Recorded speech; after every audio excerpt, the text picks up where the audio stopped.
Haleluya. Saya bersyukur untuk bersama-sama dengan gereja community keluarga. Haleluya. Kalau kamu ada Alkitab, Markus pasal 1. Markus pasal 1. Puji Tuhan untuk peluang yang diberikan. Sebenarnya saya sepatutnya berada di tempat yang lain, tapi karena ada perubahan, ada kesempatan untuk bersama dengan jemaat di sini. Jadi sangat gembira untuk mendengar puji-pujian pada hari Sabtu malam ini. Haleluya. Markus pasal 1 ayat 21. Markus 1 ayat 21. Saya membacanya daripada versi Alkitab versi Borneo. Markus 1 ayat 21. Yesus dan murid-muridnya tiba di Kapernaum. Semua katakan Kapernaum.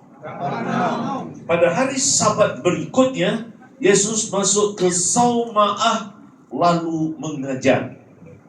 Saudara-saudara, bila kita membaca Injil, yaitu Injil Matius, Markus, Lukas, Yohanes, 4 Injil ini menceritakan kepada kita perkara-perkara yang penting tentang Tuhan Yesus.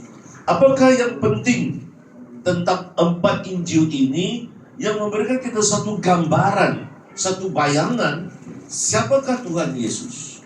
Jadi 3 perkara yang sangat penting. 1, siapakah Tuhan Yesus? Yaitu kepribadiannya. Apakah kepribadian? Siapakah pribadi Tuhan Yesus ini? Kedua, apakah pengajaran Tuhan Yesus? Apakah yang disampaikan? Dan nomor 3, apakah perbuatan Tuhan Yesus?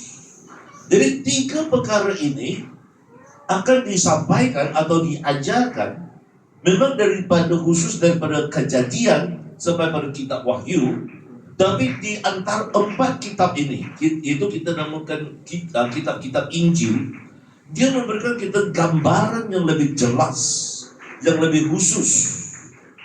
Siapakah pribadi Tuhan Yesus? Apakah dia Nabi? Apakah dia Tuhan? Apakah dia Juru Selamat? Siapakah pribadi yang boleh menenangkan badai, yang menenangkan lautan ombak? Siapakah pribadi Tuhan Yesus yang boleh mengusir roh-roh jahat? Malahan dia berkata, aku lebih awal, aku wujud sebelum lagi Bapak Abraham. Siapakah Tuhan Yesus ini? Jadi pribadi Tuhan Yesus diterangkan dengan lebih lanjut di dalam kitab-kitab Injil. Dan ini sangat penting, sebab kita mau tahu daripada murid-muridnya. Jadi Matius, Markus, Lukas, Yohanes menyatakan kepada kita, siapakah pribadi Tuhan Yesus ini? Apakah pengajarannya? Kita yang sebagai murid-muridnya harus tahu apa yang disampaikan, apa yang diajarkan oleh Tuhan Yesus bagi murid-muridnya. Kita mengaku aku murid Yesus, tapi tidak tahu apakah pengajaran sifunya, apakah pengajaran Tuhannya. Kita mengaku dengan jelas, oh aku mengikut Yesus, tapi tidak tahu pribadinya, tidak tahu pengajarannya. Dan nomor 3, kita mau tahu perbuatannya. Apakah yang dilakukan oleh Tuhan Yesus? Apakah yang sering dilakukan lewat pelayanannya? Jadi semua ini penting bagi kita sebagai pengikut-pengikut Yesus untuk memahami 3 pertanyaan ini. Amin. Pribadi Tuhan Yesus, pengajaran Tuhan Yesus, perbuatan Tuhan Yesus. Amin.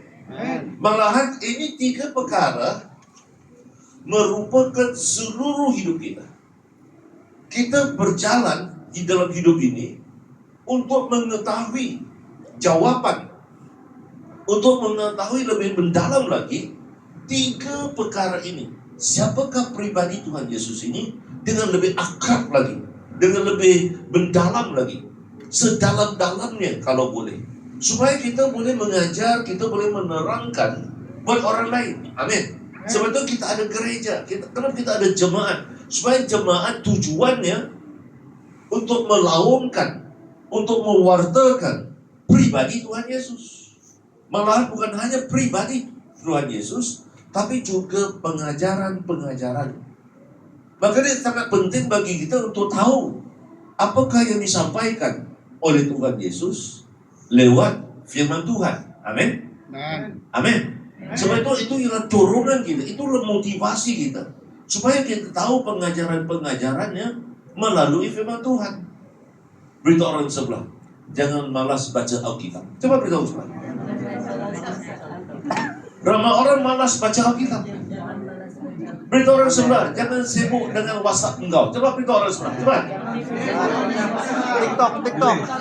Apatah lagi dengan TikTok. Beritahu orang sebelah, jangan TikTok kau. Coba. Scroll. Begitu ramai orang sibuk dengan sosial medianya, sehingga tidak ada masa. Padahal ada masa. Berjam-jam mereka melihat TikTok ni. Ketawa-ketawa seorang lagi. Beritahu orang sebelah, kau ke yang itu? Hah? Kau ke yang itu? Ramai orang dalam kereta api, dalam tren, dalam MRT, ketawa-ketawa sendirian melihat TikTok yang lucu-lucu.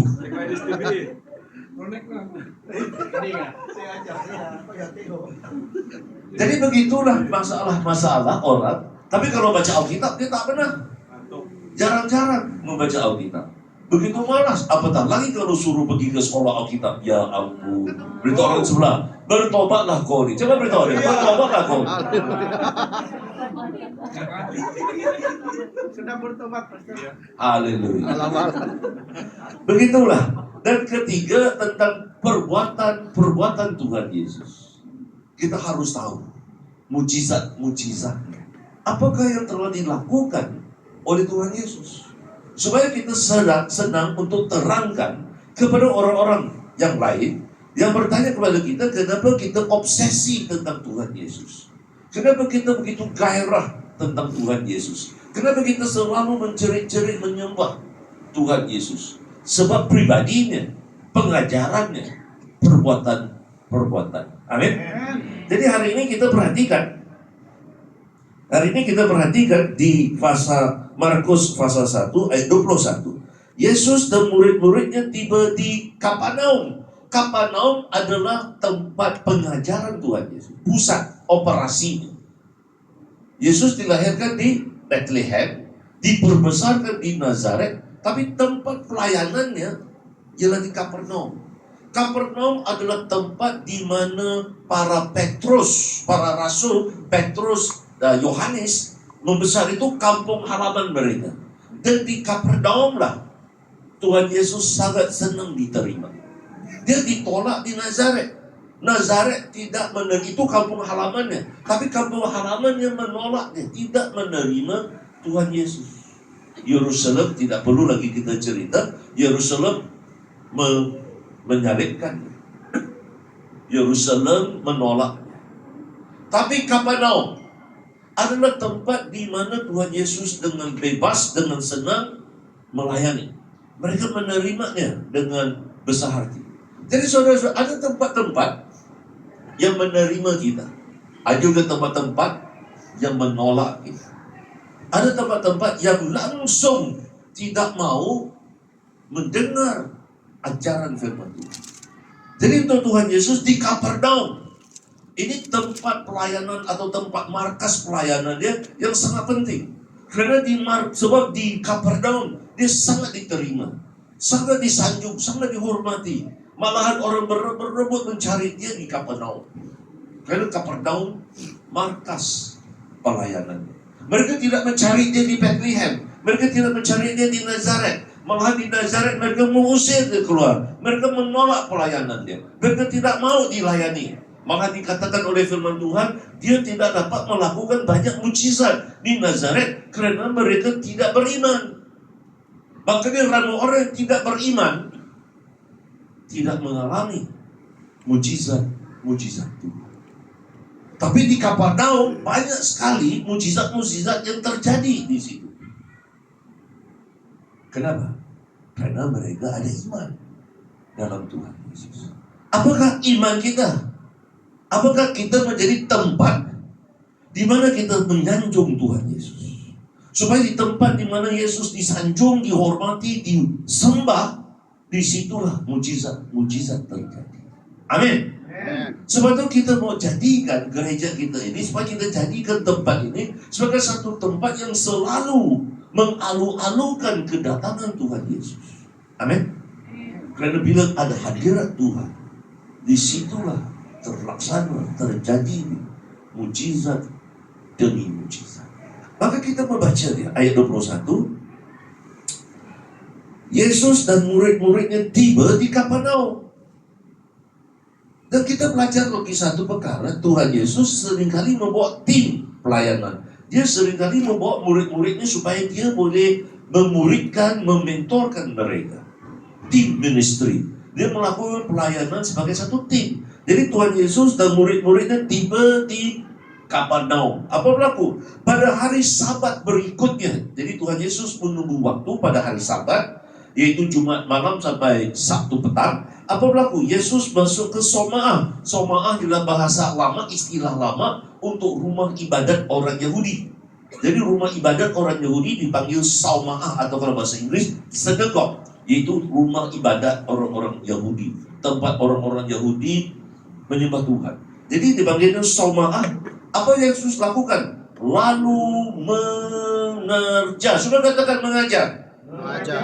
Apabila kita pergi kepada sesuatu tempat yang baru, apa yang kita buat? Saudara-saudara, ramai kita makan-makan saja kan? Betul. Tapi bagi Yesus, dia pergi mengajar. Malahan dalam kitab Markus banyak kali sering disebut dia mengajar, lalu mengajar, di sana dia mengajar, terus mengajar, langsung mengajar dan sebagainya.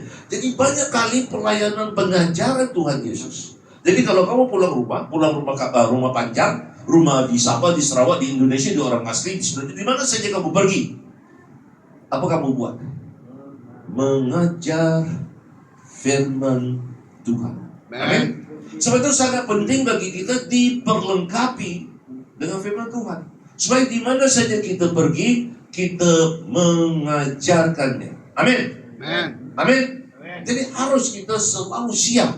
Sama seperti Tuhan Yesus. Apabila diberi peluang, apabila ada apa-apa kesempatan, apa-apa saja dia ada opportunity itu, dia mengambil, merebut peluang itu untuk mengajar firman Tuhan. Jadi ini yang jadi landasan hidup kita. Di mana-mana kita ada peluang, kita merebut peluang itu untuk mengajar firman Tuhan. Amin.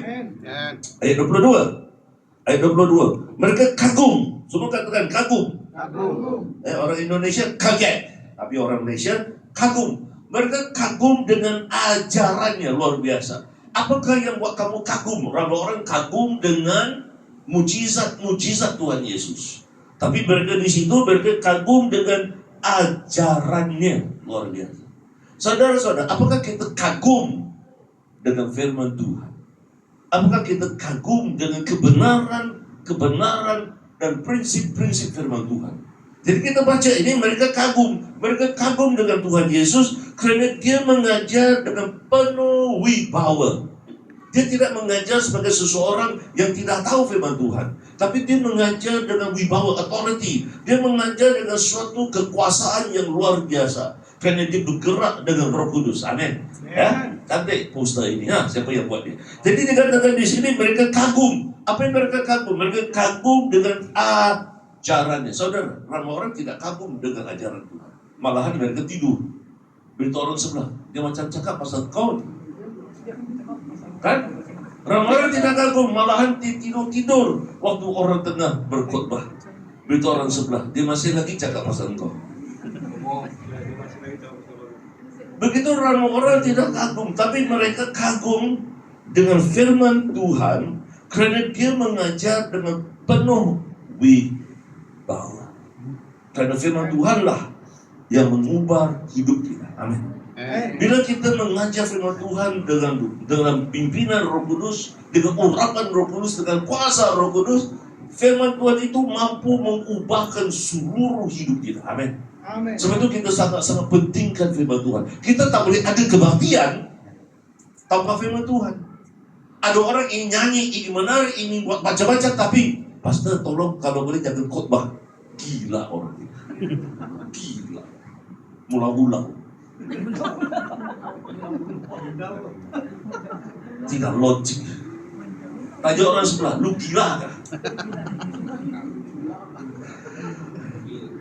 Sebab apa?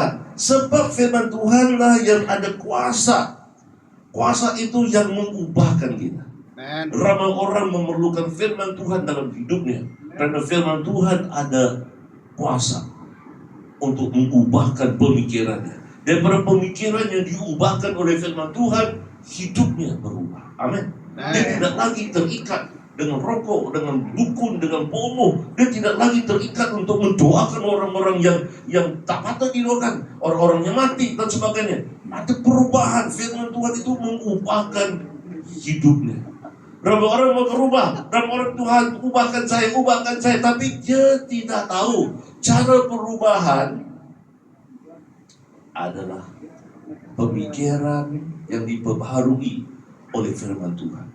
Apabila orang mula untuk bermeditasi, apabila orang mula untuk merenungkan firman Allah, hidupnya diubahkan. Amin. Kalau tidak, hidup kita tetap sama. Orang penagih dadah tetap penagih dadah. Orang yang rokok tetap rokok. Orang yang mencuri, yang bohong, yang menipu hari-hari.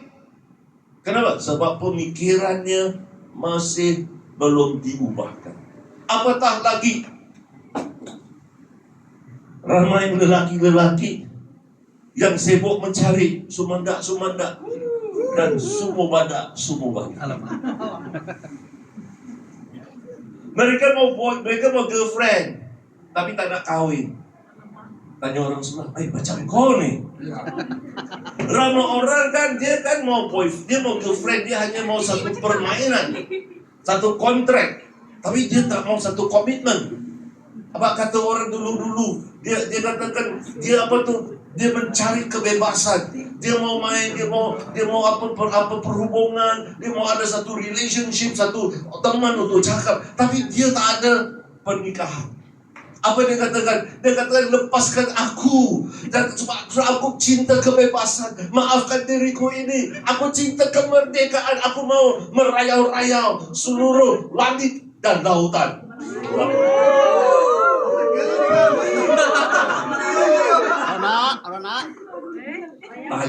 Tahan diri. Maka dia katakan pada girlfriend dia yang gemoh, pada semua badak. Dia berkata pada semua badak, maafkan diriku ini. Berikanlah aku kebebasan. Jangan belenggukan aku dengan cintamu. Berikan aku kebebasan. Oh, tuh, aku tahu tuh. Mengaku sudah. Dia menangis-nangis di belakang. Aku tahu, aku lihat. Karena dia mau kebebasan. Karena pemikiran yang masih duniawi, pemikiran yang masih memikirkan dirinya sendiri, pemikiran yang masih belum memikirkan apa kata firman Tuhan, pemikiran yang masih belum lagi dia tahu, tidak sedar siapa dirinya. Tanya orang sebelah, sedarlah diri kau ni. Masih ramai orang belum sedar diri. Kerana belum ada satu perubahan, belum ada satu pembaharuan pemikiran. Amin. Saudara-saudara, perlu pemikiran yang diubahkan. Amin. Amin. Bagaimana kita mengubahkan pemikiran kita? Lewat firman Tuhan. Amin. Sebab itu tidak mungkin, dengar bagus-bagus saudara, tidak mungkin untuk orang Kristen menjadi rohani, menjadi matang tanpa firman Tuhan. Ada orang yang mau untuk menjadi matang secara rohani, tapi tidak pernah membaca firman Tuhan. Dia pikir dia hanya berdoa, dia hanya tumpang tangan, dia usir roh jahat. Dia pikirkan melalui itu dia boleh menjadi matang. Maafkan saya, itu adalah fondasi yang salah. Itu adalah dasar yang tidak cukup benar. Firman Tuhanlah merupakan dasar kita. Amin. Maka firman Tuhan itu kita harus makan, kita harus simpan, kita harus merenungkan. Supaya dunia mungkin mengatakan yang membahagiakan kamu kekayaan. Tapi Yesus berkata, yang membahagiakan kamu melakukan kehendaknya. Dunia mungkin mengatakan, kau sakit kalau kau ada penganiayaan. Tapi Yesus berkata, engkau diberkati apabila engkau dianiaya oleh demi nama. Saudara-saudara, ketebalikan daripada dunia. Dunia sibuk berkata dan cuba mempengaruhi hidup kita dengan cara-cara yang berlainan.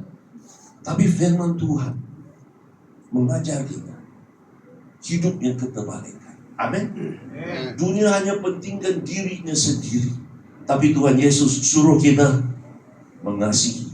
Karena prinsip kerajaan Allah mengasihi orang lain. Prinsip kerajaan Allah memberkati orang lain. Prinsip kerajaan Allah ialah menjadi saluran berkat buat orang lain. Amin. Beritahu orang sebelah, jangan curi berkat saya. Beritahu orang sebelah, ramai orang mencuri berkat orang lain. Kenapa dia curi berkat? Macam mana dia curi berkat? Bila dia tidak menyalurkan berkat. Bila dia tidak memberkati orang lain.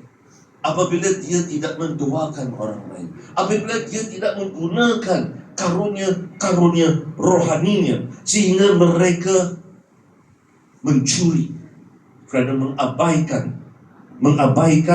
karunia mereka. Saudara-saudara, kita hidup untuk memberkati orang. Amin. Maka kerana kita hidup untuk memberkati orang, kita hidup dalam cara kerajaan. Bukan menurut cara kita. Cara dunia lain. Cara dunia dia hanya mau kaya dan tidak mau memberkati orang lain. Tapi cara gereja dia memberkati para jemaat kita. Amin. Amin. Jadi hidup kita sangat berubah.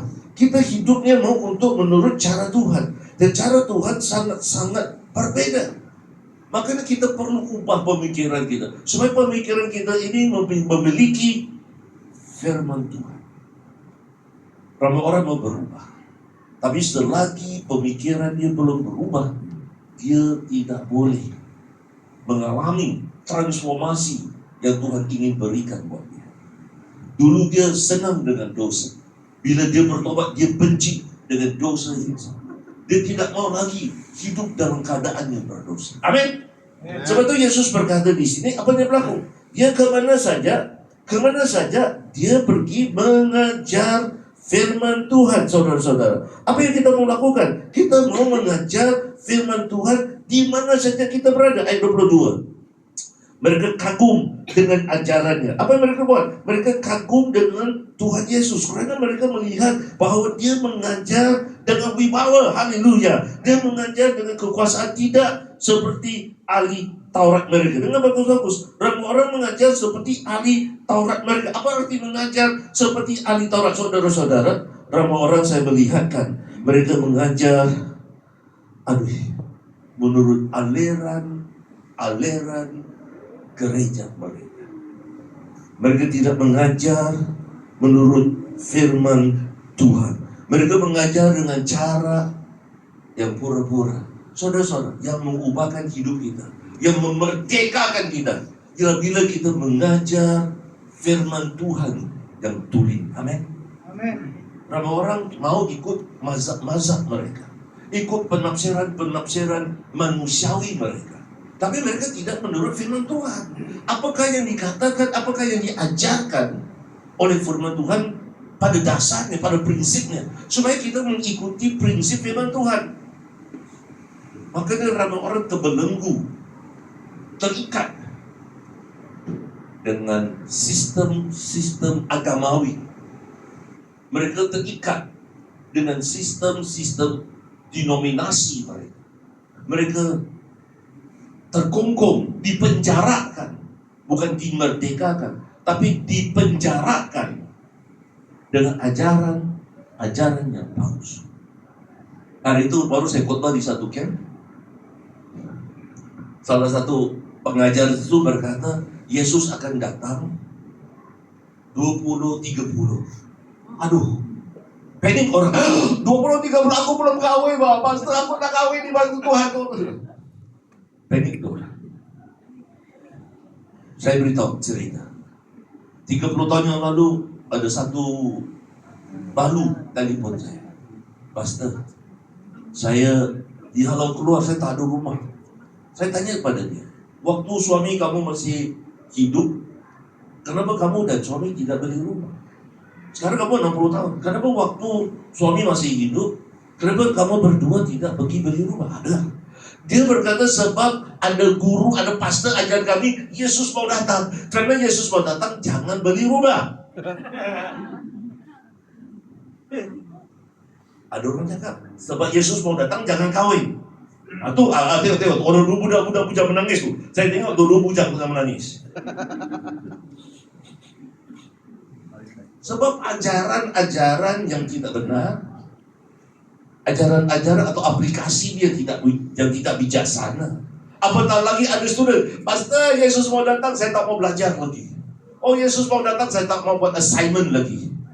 Yesus mau datang, saya tidak perlu bayar hutang lagi. Oh, Yesus mau datang, saya tidak perlu buat apa-apa, tidur, makan. Sebab ini ajaran yang tidak benar. Makanya saya terkejut waktu saya pergi ke Thailand, ke Bangkok. Saya dapati ajaran ini begitu jelas, begitu ramai orang-orang Kristen di Thailand, Bangkok, bukan di luar daripada Bangkok, tapi di Bangkok ramai yang tidak mau bekerja karena ingin melayani, tapi tak ada pelayanan. Mereka tidak bekerja, mereka tidak ada duit untuk menampung hidupnya dan sebagainya.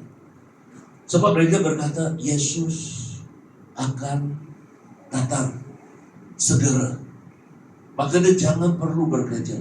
Jangan perlu pergi universitas, jangan perlu untuk cari kerja, tidak perlu untuk kahwin, tidak perlu buat ini dan itu, tidak perlu bina gereja, buat gereja, macam-macam. Semuanya merupakan ajaran yang salah. Apatah lagi, ada orang berkata sebab Yesus mau datang, tidak perlu simpan duit, tidak perlu beli insurans, tidak perlu KWSP, tidak perlu buat apa-apa dalam hidupnya kerana Yesus mau datang. Sebenarnya dikatakan, apa yang Yesus katakan di sini, ayat 22, Tuhan Yesus mengajar tidak seperti ahli Taurat mereka. Luar biasa. Dan inilah yang kita ingin elakkan. Kita tidak mau mengajar seperti ahli Taurat yang mengajar firman Tuhan dengan cara yang salah. Kita tidak mau menjadi ahli Taurat, orang-orang Farisi, orang-orang Saduki yang mengajar firman Tuhan dengan cara yang tidak tepat dan yang mengganggu dan yang mengelirukan orang-orang. Ada orang sanggup mati untuk mazhab gerejanya, tapi tidak sanggup mati untuk Tuhan Yesus. Ya ampun, gila ada orang, kan?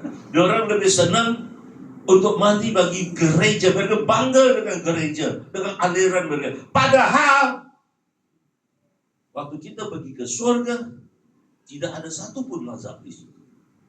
Yang ada kerajaan Allah, yang ada pengikut-pengikut Yesus. Amin. Tidak ada mazhab-mazhab.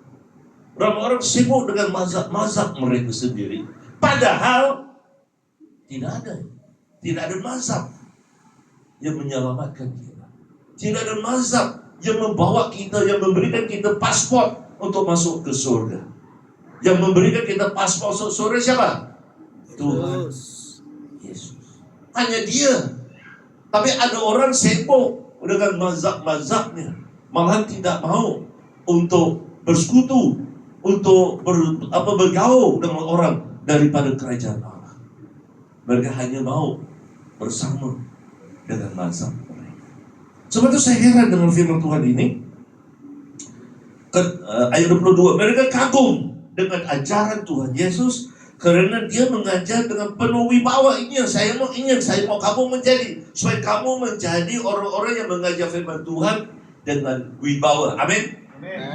Supaya kita tidak mengajar seperti ahli Taurat yang lain. 23. Ketika itu seorang yang dirasuk roh jahat berada di Samaah. Ya ampun, rupa-rupanya dalam gereja ada juga orang kerasukan. Kita pikirkan gereja, kan semua orang kan bagus-bagus, alim-alim, kan suci-suci semuanya. Kan mana ada yang kerasukan iblis, Ketika Yesus dalam saumaah, ada pula orang yang dirasuki roh jahat. Dia berseru, apakah orang yang dirasuki iblis ini mengatakan, ayat 24, apa yang hendak kau buat? Apa yang kau hendak buat? Apa yang kita kena tukar bateri supaya apa yang kau nak buat? Aku nak tukar bateri tadi. Haleluya, haleluya, haleluya. Terima kasih. Ayo, testing. Ya,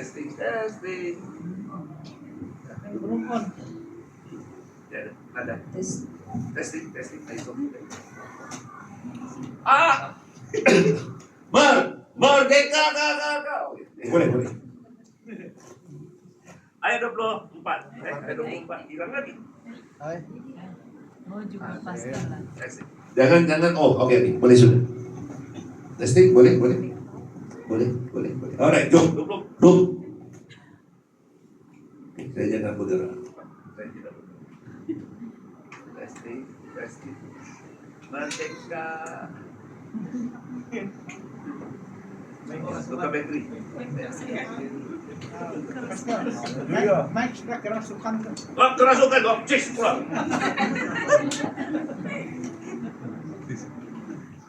Ini siapa pegang? Curi bateri saya. Siapa curi kuasa saya? Energizer. Oh, saya keluar turun. Dapat? Sound. Check. Sound check. Merdeka. Fit. Iya. Ayat 24. Oh, ini lagi bagus itu suara. Ada suara rock. Yes. 24. Apa yang hendak roh jahat itu berkata? Apa yang hendak kau buat kepada kami? Roh jahat itu berkata kepada Tuhan Yesus, apa yang hendak kau buat kepada kami? Luar biasa. Manusia tidak kenal Yesus, tapi roh jahat kenal sama Tuhan Yesus. Luar biasa. Banyak manusia tidak kenal siapakah Tuhan Yesus, tapi roh jahat dengan jelas. Apakah roh jahat itu katakan? Apa yang hendak kau buat kepada kami, hai Yesus orang Nazaret? Dia tahu siapakah Yesus. Adakah engkau hendak membinasakan kami? Wow, luar biasa. Selalu kita mendengar Yesus yang penuh dengan kasih. Selalu kita mendengar Yesus yang penuh dengan rahmat. Selalu kita mendengar Yesus yang lemah lembut. Tuhan Yesus yang tidak pernah menolong orang. Tiba-tiba sekarang kita mendengar roh jahat bertanya, apakah engkau hendak membinasakan kami? WWE. Gila. Tiba-tiba dia jerit. Ada Gusti pula di sini. Tiba-tiba dia jerit di situ. Adakah engkau hendak hantam SummerSlam? Gila kau SummerSlam. Tiba-tiba dia jerit. Apakah engkau hendak membinasakan? Jarang-jarang kita dengar Yesus membinasakan roh-roh jahat. Kita selalu dengar Yesus yang salib, yang kasih, yang menangis, yang lemah lembut, yang penuh dengan belas kasihan. Macam-macam kita dengar yang positif. Jarang-jarang kita dengar Yesus yang membinasakan. Yesus yang datang dan hantam-hantam. Yesus datang yang pergi usir roh-roh jahat. Jarang-jarang kita dengar. Karena kita hanya mendengar satu bahagian. Tapi yang di sini luar biasa. Roh-roh jahat kenal siapakah Tuhan Yesus yang sebenar. Dia adalah pembinasa roh-roh jahat. Dia akan menghakim. Dia akan tumbuk mereka semua ini. Sampai lesung-lesung dorang ini. Sampai tiada pipi lesung. Luar biasa di sini. adakah engkau hendak membinasakan kami? Aku tahu siapa engkau ini. Gua tahu lu ini siapa. Tanya orang, beritahu orang sebelah, gua tahu lu ini siapa. Coba beritahu dia. Aku tahu siapa engkau ini. Roh jahat itu berkata kepada Tuhan Yesus, gua kenal lo. Ya ampun, gua percaya sama lu. Gua tak percaya sama lu. You scammer. Gua tak percaya sama lu. Yesus berkata pada roh jahat itu. Roh jahat itu berkata pada Tuhan Yesus, gua kenal lu. Ya betul. Gangster pula si roh jahat ini. Gangster KL, hantu KL rupanya. Dia berkata, aku tahu siapa engkau ini. Engkau yang suci daripada Allah. Luar biasa. Roh jahat melihat Yesus dan tahu dan berkata, memberikan proklamasi, memberikan deklarasi, siapakah Tuhan Yesus? Bagi roh jahat, Tuhan Yesus adalah yang maha suci daripada Allah. Kenyataan yang maha suci ini, the Holy One, yang maha suci ini, yang suci daripada Allah, bagi orang-orang Yahudi waktu dia mendengar the Holy One yang suci ini ialah satu frasa yang mengatakan itu adalah Allah sendiri. Dalam perjanjian lama, dia menggunakan frasa the Holy One, yang kudus, yang maha kudus, merujuk kepada Allah. Roh jahat ini sedang berkata, Yesus, aku kenal kau ini siapa? Engkau adalah Allah. Engkau adalah Allah daripada surga. Aku kenal kau siapa? Kau yang akan datang membinasakan aku ini. Wah. Iblis mengaku, siapakah Yesus? Apakah manusia membinasakan iblis? Tidak. Tak ada manusia pun yang membinasakan iblis. Amin. Tapi Tuhan Yesus, Allah yang menciptakan seluruh isi langit dan bumi, berkuasa dan ada hak untuk membinasakan iblis. Saudara-saudara, makanya saya heran. Semua, saya heran manusia-manusia yang mengatakan, yes, siapakah Yesus? Yesus itu manusia. Mana manusia yang membinasakan iblis? Mana manusia yang dikatakan kaulah yang kudus, kaulah yang suci daripada Allah? Saudara-saudara, ramai orang salah paham. Dia pikirkan Yesus itu cuma manusia normal, tanpa memikirkan, tanpa mengerti kenyataan itu daripada sudut pandangan orang Yahudi. Alkitab ditulis daripada sudut pandangan orang Yahudi. Orang Yahudi paham yang kudus daripada Allah merujuk kepada Allah sendiri. Makanya saya heran.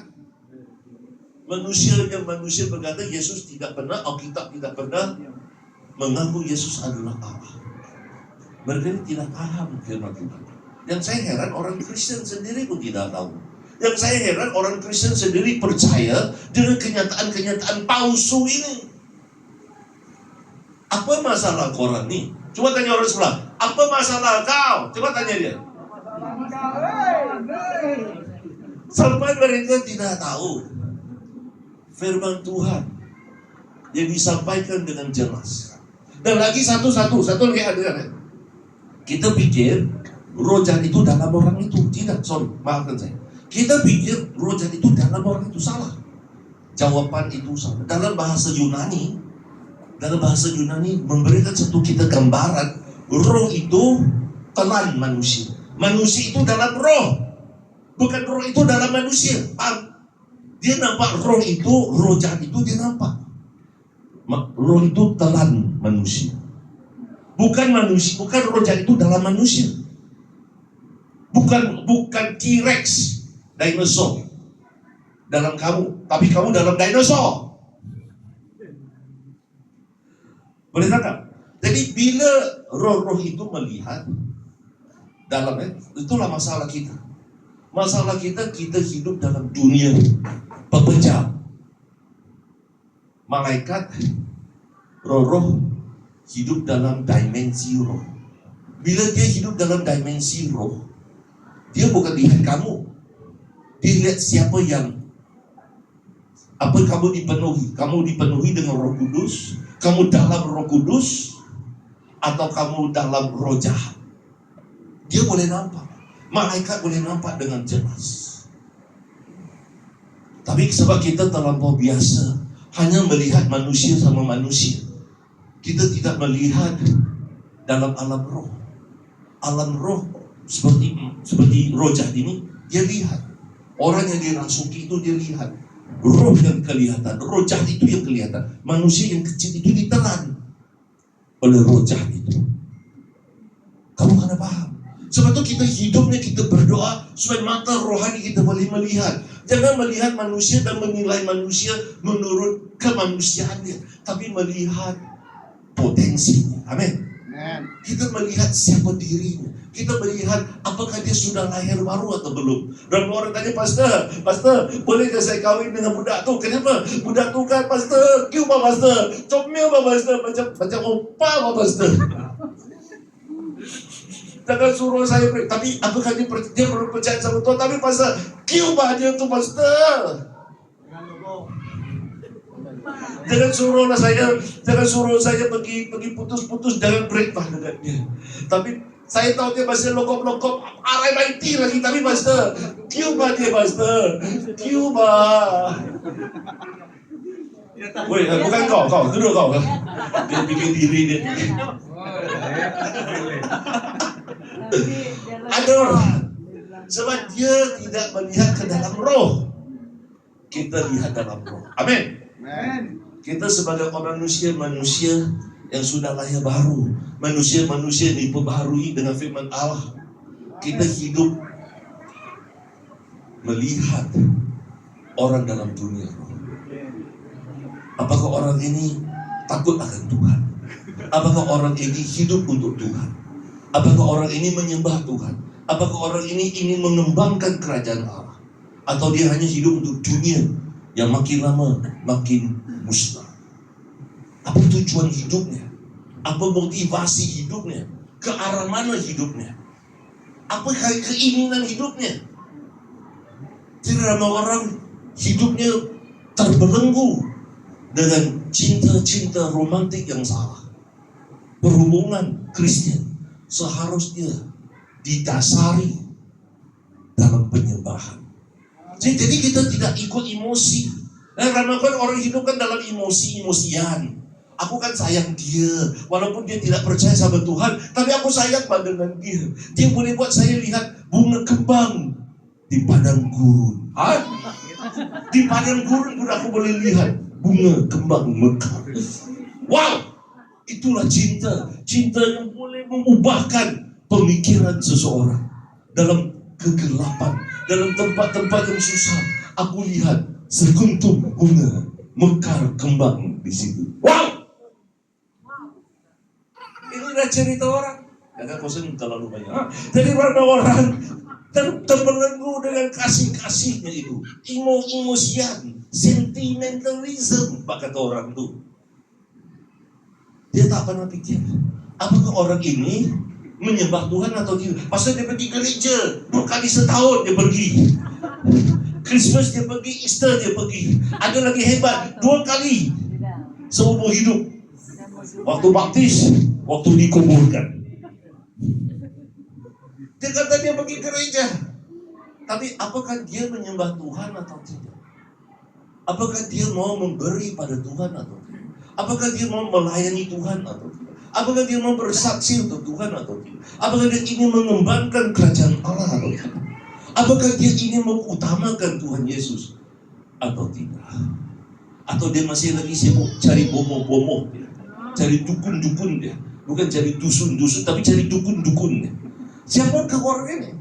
Jadi saudara-saudara, saya luar biasa apabila saya membaca ayat ini, ayat 24. Apakah apa yang hendak kau buat kepada kami, hai Yesus orang Nazaret?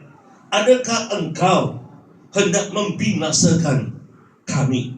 Roh-roh jahat sudah takut sama Tuhan Yesus, sebab Tuhan Yesus ada kuasa untuk membinasakan mereka. Lalu aku tahu, sebab iblis itu berkata, aku tahu engkau ini siapa? Manusia, apatah lagi orang Malaysia tidak tahu, tidak kenal siapa Yesus.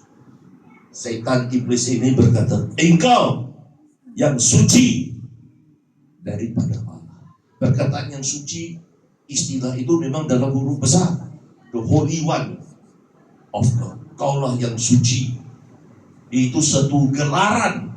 Dia bukan satu yang kecil, bukan huruf kecil kan, tapi huruf besar. Yaitu satu gelaran yang diberikan untuk Allah. Ayat 25. Yesus membentak, "Hei, diam!" Kita pikirkan Yesus kan lemah lembut, baik-baik. Tapi Yesus, firman Tuhan berkata, dia menjerit kepada setan itu, "Woi, diam!" Kalau diam dalam dusun apa? Tasu itu anjing.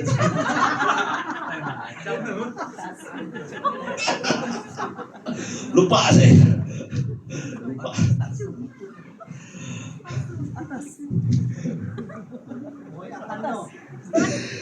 Keluar. Dan ada satu hari, ada satu anti kan, anti dari Singapura, ada anti ke Singapura tanya, "Pastor, why how you?" Dia kata pada saya, secara orang Singapura, "Bila kau pergi usir roh jahat, kenapa kau mesti jerit-jerit? Why masih shout-shout? Janganlah pelan-pelan sama roh jahat itu." Tengok anti ini kan, something wrong si anti ini kan. Macam polis bagi tangkap penjahat, penjenayah. Apa tu penagih dadah. Come on baby, talk to me baby. Kita kan kawan. Kopi-kopi dulu bah. Kita kan sahabat-sahabat, bah. Kopi-kopi dulu bah kita ni kan. Jangan tembak, jangan kau tembak, nanti aku sakit. Kita cakap slow-slow kan. Gila bah. Jangan kau. Beginilah pemikiran anti-anti itu. Saya pun heran waktu saya terdengar, saya tak tahu mau ketawa atau menangis. Waktu anti itu cakap, "Why you catch anti? Betul kau bila kau pergi usir orang jahat, kenapa mesti kau jerit-jerit, ha?" Si anti Singapura tanya. Saya tak tahu anti ini ada problem ke saya ada problem. Tapi bila saya baca, Yesus berkata kepada iblis, iblis ni tak suka diam. Iblis ni suka bising. Alamak, kau ke tu?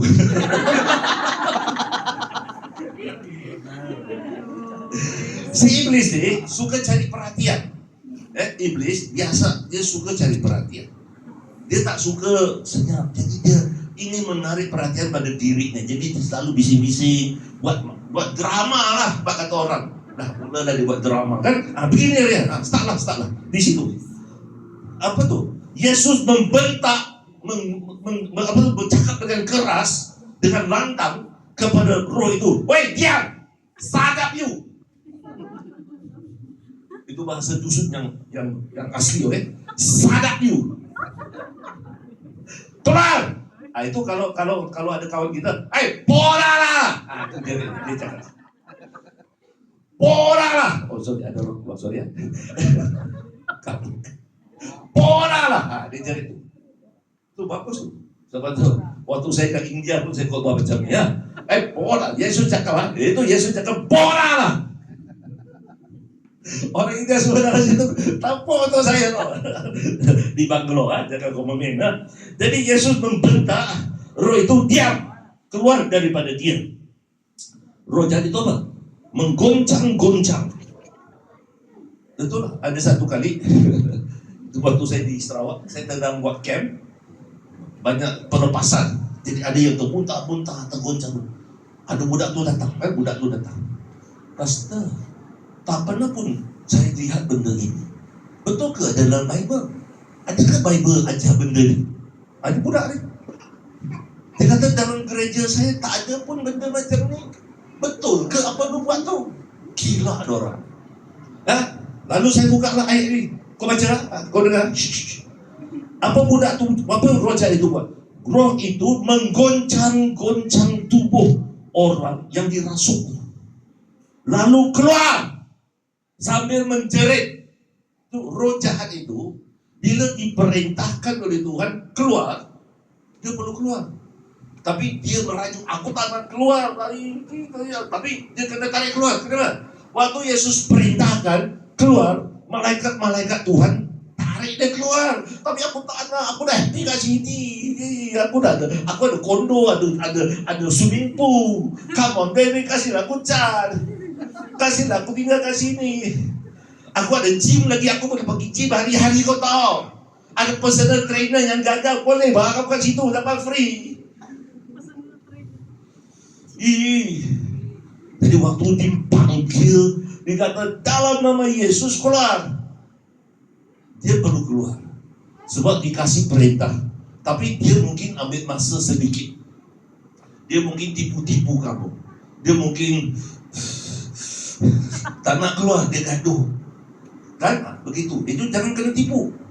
Jangan kena tipu. Banyak kali saya lihat orang yang tak biasa buat pelepasan, deliverance, dia kena belajar. Dia perlu belajar supaya kita boleh usir roh jahat daripada orang-orang seperti ini. Lalu apa berlaku? Hal itu lalu menjerit. Jadi banyak kali waktu kita usir roh jahat, banyak kali dia menjerit, banyak kali dia muntah, banyak kali dia jatuh, rolling di lantai, banyak kali meruntah-runtah dia. Banyak benda yang sedang berlaku sebab roh jahat itu tak nak lepaskan. Roh jahat itu masih mau tetap tinggal dalam tubuh makan orang itu. Jadi kita perlu halau, kita perlu usir dia keluar. Tolonglah, tolong jangan berjinak-jinak dengan roh jahat. Okey, ada orang simpan toyo, simpan hantu, simpan roh jahat, simpan kau. Tolong, semua ini bahaya. Tak ada roh jahat yang baik. Tak ada roh jahat yang baik. Tolonglah. Ada orang cakap, dia boleh tukarkan agama roh jahat itu. Ketawa saya. Waktu dia cakap, dia berjaya menukarkan agama roh jahat itu pada agama dia. Lagi saya ketawa. Itu bukan Alkitabiah. Itu manusiawi. Manusia tu pikir dia berhak, dia berkuasa, dia pandai untuk pergi tukar agama kerohanian roh jahat itu. Saudara-saudara, kita orang Kristen, Alkitab mengajar kita semua roh jahat akan dihakimi. Mereka tidak akan diampuni. Jadi mereka semua ramai yang pikirkan dia berhak untuk tukarkan agamanya. Mereka semua itu tidak tahu firman Tuhan, bertentangan dengan firman Tuhan. Alright. Jadi apa yang berlaku? Jom. Hal ini menyebabkan semua orang tercengang. Wow. Pertama kali mereka melihat hal ini menyebabkan orang semua tercengang, lalu berbisik sesama sendiri. Adakah ini suatu ajaran baru? Tuhan Yesus memerintah roh-roh jahat dengan penuh kuasa dan mereka menurut katanya. Saudara-saudara, mereka tiba-tiba tahu, Yesus yang mereka kenal selama ini rupa-rupanya ada kuasa yang tersembunyi. Selama ini mereka pikirkan Yesus sebagai orang guru, rabai. Tapi tiba-tiba sekarang mereka tertanya-tanya, apakah ini suatu ajaran baru? Karena dia memerintah roh-roh jahat dengan mulut, dengan penuh kuasa. Dan roh-roh jahat itu menurut katanya. Bila diusir dia keluar, roh-roh jahat itu keluar. Saudara-saudara, first time saya usir roh jahat, masa itu saya comel-comel, 14 tahun waktu itu. Jadi saya first time, saya masa itu tingkatan 3, sedang usir roh jahat budak 1 form 1 yang sedang dirasuki. Manalah, ada orang ajar kita waktu itu kan. Jadi berjam-jam. First time saya usir roh jahat. Baru saya belajar, lepas itu kemudian beberapa tahun kemudian baru saya paham, Tuhan bila first time kita sedang membina pumping kita punya masa, kita punya urat-urat punya rohani, urat-urat rohani. Jadi bila kita mula untuk belajar dalam nama Yesus keluar, dalam nama kita sedang membina iman. Baru saya paham. Bila saya ada iman, bila saya kata pertama kali, roh jahat itu senyum-senyum dengan saya lagi. Cheese. Jadi saya belajar. Saya mesti membina iman saya. Saya mesti membina authority saya. Jadi saya mulai untuk belajar, berkata dalam nama Yesus. Saya rasa berapa jam untuk saya usir roh jahat itu. Sampai roh jahat itu keluar. Baru saya tahu, oh my goodness, ini pula cara Tuhan melatih kita. Jadi kamu jangan, kalau kamu first time, Jangan takut. Dia kata, sudah pastor, saya 1 kali dalam nama Yesus, tak keluar-keluar pun. Kamu kena melatih diri. Kamu kena mesti ada waktu. Macam kamu lah, kamu ada polis kasih, kalau kau tembak bukan sekali kau kena tu, banyak kali suruh baru kau kena tu. Begitulah, kamu kena training. Kita mesti ada latihan supaya bila orang ada kerasukan ni, kamu mesti ada latihan, tahu bagaimana untuk mengusir roh-roh jahat ini. Amin. Jadi jangan menjadi kaku. Pastor kenapa tak ada dalam nama Yesus? Keluar bah sayang, keluar bah kau sekarang. Tak ada jadi kau kena bentak, woi keluar sekarang dalam nama Yesus. Tapi dia macam tengok siapa kau ni, it's okay.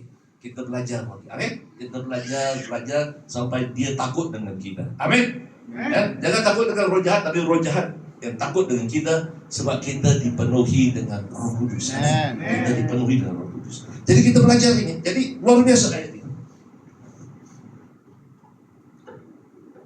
Ayat 28. Dengan demikian, kabar tentang Yesus segera tersebar ke seluruh Galilea. Saudara-saudara, kita jangan cerita pasal Pastor Ong yang handsome, tak perlu. Kita cerita pasal Yesus yang berkuasa. Amin. Amin. Bukan saya. Jangan cerita pasal saya. Jangan cerita pasal Opah Pastor Ong. Jangan. Tak payah kau cerita pasal saya. Tak ada apa-apa kau dapat dari saya. Tapi kita cerita pasal Yesus. Amin. Dengan demikian kabar tentang Yesus. Jangan cerita pasal betapa hebatnya gereja kita.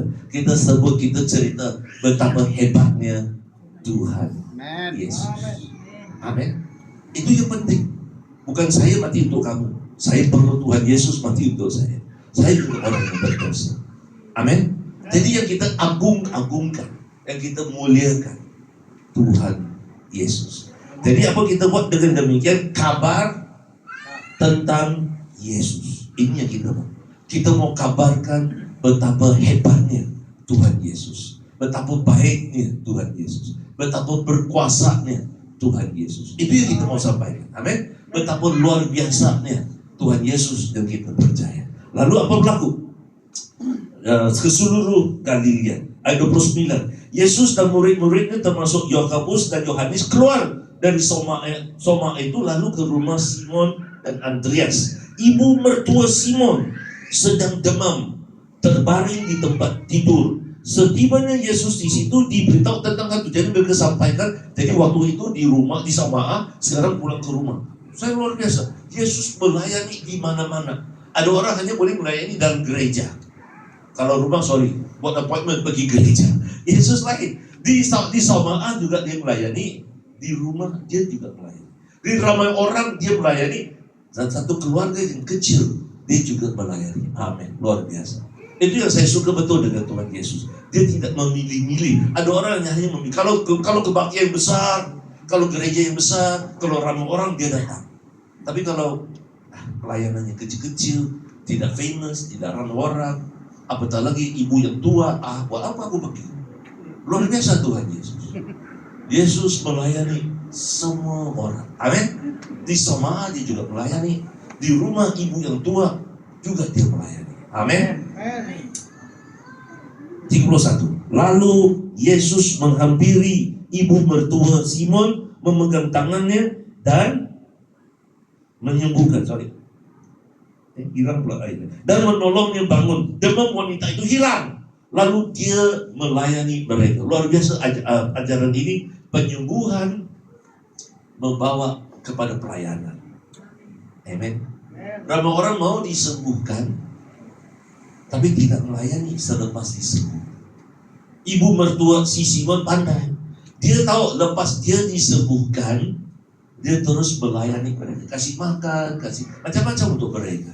Saudara-saudara, ramai orang ingin disembuhkan, tapi lepas sembuh dia tidak pernah bersyukur untuk melayani Tuhan. Tapi ibu mertua Simon, luar biasa. Dia paham. Lepas disembuhkan, dia pergi melayani. Amin. Apabila Tuhan sudah memberkati kita, kita pergi melayani orang lain. Amin. Amin. Tak ada amin pula korang. Mau hanya disembuhkan, tapi tidak pula mau membalas Tuhan dengan pelayanan. Tidak bagus ya, kan? Ramai orang mau diberkati, tapi tidak mau menjadi berkat buat orang lain. Jadi luar biasa bila saya membaca ayat ini. Ibu yang sakit keluar daripada demam terus melayani. Dan ini harapan kita semua. Amin. Kita diselamatkan supaya kita melayani. Kita disembuhkan supaya kita melayani. Kita diberkati supaya kita melayani. Amin. Haleluya. 32.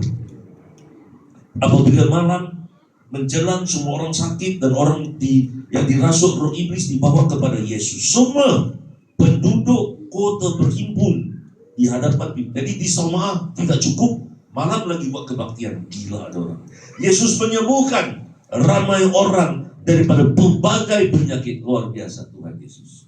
Dia juga menghalau roh-roh iblis sambil memerintahkan mereka, diam, sarap you, Udusuk original, sarap you, kerana mereka tahu siapa dia. Yesus menyembuhkan, Yesus mengusir roh jahat. Lalu apa berlaku? 35. Keesokannya, satu pagi, satu malam, Yesus sedang melayani. Esok paginya, pada waktu subuh, Yesus bangun lalu pergi keluar kota ke tempat yang sunyi untuk berdoa. Dia paham, walaupun dia Allah, Yesus dalam bentuk manusia perlu waktu bersekutu dengan Bapa surga. Walaupun secara fisikal dia penat, tapi secara roh dia tahu dia perlu dipenuhi dengan Roh Kudus. Luar biasa. Dia menjadi contoh buat kita semua supaya kita paham kita perlu waktu. Walaupun sibuk dengan pelayanan hari sebelumnya, awal pagi dia pergi berdoa. Karena dia tahu untuk mengadakan pelayanan yang luar biasa, yang dipenuhi dengan Roh Kudus, sewaktu dia dalam bentuk manusia, dia memerlukan kuasa Roh Kudus. Maka dia mengambil waktu untuk mencari wajah Bapa surgawi. Dia tidak mengabaikan masa sunyi dia. Dia tidak mengabaikan masa dia bersama dengan Bapa surgawi. Apalagi Simon dan rakan-rakannya pergi mencari Yesus. Setelah menjumpainya, mereka berkata, semua orang sedang mencari kamu. Perkataannya pakai, semua orang sedang memburu kamu. Mereka sedang mencari-cari kamu. Di mana kamu? Seperti binatang liar yang sedang mencari dia. Itu bahasa Yunani.